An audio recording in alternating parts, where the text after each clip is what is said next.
Kasunod ng nahuli kam na pagbulsa umano niya ng cellphone sa sinalakay na BPO sa Bataan, nahaharap sa administrative investigation ang isang tauhan ng Presidential Anti-Organized Crime Commission. Ang insidenteng nauwi pa sa komprontasyon, panuorin sa pagtutok ni June Veneracion. Ayan na, lalapit na ata siya. Sa raid sa Central 1 Bataan noong isang buwan dahil sangkot umano sa scamming at illegal online gambling. Nakuha na ng CCTV sa loob ng isang kwarto ang isang miyembro ng raiding team na tila may ipinasok sa bulsa. Patingin-tingin ito sa paligid, saka umalis. Ito, sir. Ko yan, kuya eh. Hindi, okay lang. Sige lang, ipapabalik natin yan. Ang umano'y nagbulsa ng cellphone, kinumpronta ng may-ari nito. Sino po yung in-inform niyo po na kinuha niyo yung phone ko? Nag-advise ba kayo dito sa team dito na kinuha na? At napilitan din siyang ilabas ang umano'y kinuha niya.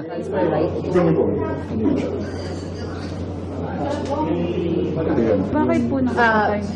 Kung nakapatay, Kinumpirma ng PAOK o Presidential Anti-Organized Crime Commission na tauhan nito ang navideohan na may ibinulsa umanong cellphone sa raid sa Central 1 Bataan nung nakarang buwan. Ito, yung iniimbestigahan ko, driver kasi ito eh. So biglang pumasok, tapos biglang pumitik. Hindi pwede yun. Kung kailangan ipakulong yan, ipapakulong namin yan. Nirelieve na raw ang nabisong miyembro ng PAOK na navideohan. Naharap siya sa administrative investigation. Sa raiding ito, nahuling nanampal ng isang empleyado, ang spokesperson ng PAOK na si Director Winston Casio. Tinanggal din siya sa pwesto dahil sa insidente. So hindi namin kinukonsinti yung mga ganong bagay. Kahit tao namin, 41 foreigner na naaresto sa raid ang ipinag-utos ng Bureau of Immigration na pakawala noong November 7. Tumayong guarantor nila si Bataan Congressman Albert Garcia dahil aniya, lihitimong BPO daw ang Central 1 Bataan na nagbibigay ng hanap buhay sa higit 1,000 niyang kababayan. Bukod sa pagtatawag ko sa mga heads of agency na walang nangyayari, ito na yung naging final desperate move para lang ma-facilitate yung kanilang release. Dahil hiyang-hiya na po ako sa lehitimong investors ng Bataan.